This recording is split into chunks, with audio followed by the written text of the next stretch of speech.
All right, all right. Let's move on to the literature in public address. Now, I assume you've read some of this literature. I've done my homework. Well, what have you read? Share with us what you've read. Public Address for Dummies. Public Address for Dummies? Yeah. Also, Argument for Dummies, and Beyond the Post-Structuralist Challenge, Virtuality, Materiality, and Liminality for Dummies. Okay, and do you detect any trends in this literature? Well, I was very happy to hear Harriman today talking about parody and humor and the like. It's not my cup of tea, but some folks go for that sort of thing. Also, I detect a disciplinary anxiety about the concept of agency. Oh, really? Do you have a position on that question? I think it's the most ridiculous thing I ever heard. I mean, I don't know about you, but I'm the seat of origin for my own actions. Yes. I mean, you don't see anybody pulling my strings. Not to put too fine a point on it. No, don't put too fine a point on it. I'm uncomfortable enough as it is. And not too happy about where you got your hand. Excuse me? Nothing. Okay. Let me see. You would characterize yourself then probably as an intellectual conservative? Well, I'm no follower of Marx, if that's what you mean. Not that there's anything wrong with that. In fact, I used to be a Marxist. You were a Marxist? I was a vulgar Marxist, but I kept getting slapped. Vulgar Marxist? Well, let's introduce some of the audience members here. I think if you've been reading in this area, you'll know some of the names here because these are the most distinguished people in the field. Yes, I looked them all up on Facebook. Let me see, who we got there? Oh, there's Celeste Conduit. And who? Celeste Conduit. She does a lot of things, but she does work on communication about genetics and bioethics. Where do you bioethics? I buy mine at the 5 and dime. It's cheaper that way. 5 and dime.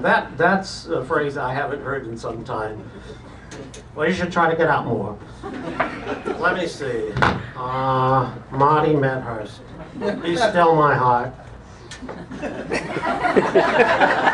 Michael Hogan back there from Penn State. Is that his natural hair color? Please. Where's Jim Awney? Is Jim Awney here from Texas S&M? And let me see. Got any local talent here? Where's Bonnie Dow? There's Bonnie Dow, and there's Clyde Sloot. That's John Sloot. I know, but who'd laugh at a Bonnie and John joke? And you recognize Bruce Grombeck. I know Bruce Grombeck. Bruce Grombeck and I surfed together. Bruce Grombeck is a friend of mine. Professor, you're no... All right, thank you. Let's move on to our two distinguished speakers who, in this company, truly need no introduction. And it sounds like that's exactly what they're getting.